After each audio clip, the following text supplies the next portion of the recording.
বন্ধুরা, আমার শাশুড়ি মা সবসময় বলে কম তেলে রান্না করবে, কম তেলে রান্না করবে। তার জন্য ভেবে নিয়েছি, সব রকম সবজি কেটে নিয়েছি।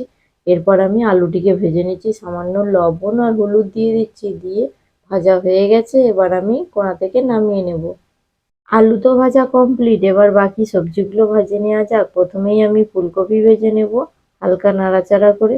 ফুলকপি ভাজা হালকা হয়ে গেলে এবার আমি তুলে দেব বিনস। বিনস আর ফুলকপি দুটোই ভাজা হয়ে এসেছে, এবার আমি কড়া থেকে নামিয়ে নিচ্ছি। হেবি সুন্দর করে কিন্তু বন্ধুরা ভেজে নিয়েছি সব রকম সবজি। এরপর আমি ভেজে নেব গাজর আর বিট, ওলকপি, 3 রকম সবজি ভালো করে আরো ভেজে নেব। ভাজা কমপ্লিট, নামিয়ে নিয়েছি। এবার কড়াতে পরিমাণ মতো সরিষার তেল দিয়ে দিচ্ছি।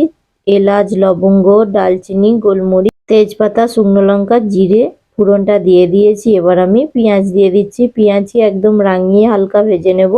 দেখুন বন্ধুরা, রাঙিয়ে হালকা ভেজে নিয়েছি।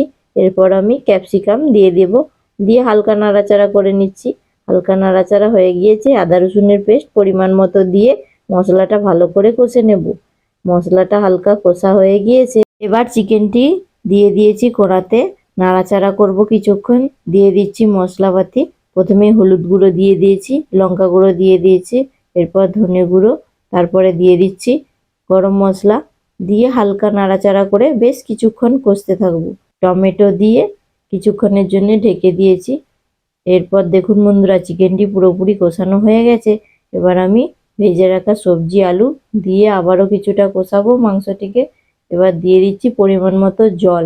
চিকেনটির কালারটা কিন্তু দারুণ হয়েছে বন্ধুরা, দেখতেই পেয়েছেন। সবজি দিয়ে চিকেন বিশাল হেবি সুন্দর লাগবে। এবার আমি ধনেপাতা কুচি দিয়ে দিয়েছি। বন্ধুরা, চিকেন তো রেডি, আমি কড়া থেকে নামিয়ে নিয়েছি। আর এরকমভাবে আপনারাও কিন্তু বাড়িতে অবশ্যই বানাবেন, কিন্তু হেবি সুন্দর হবে।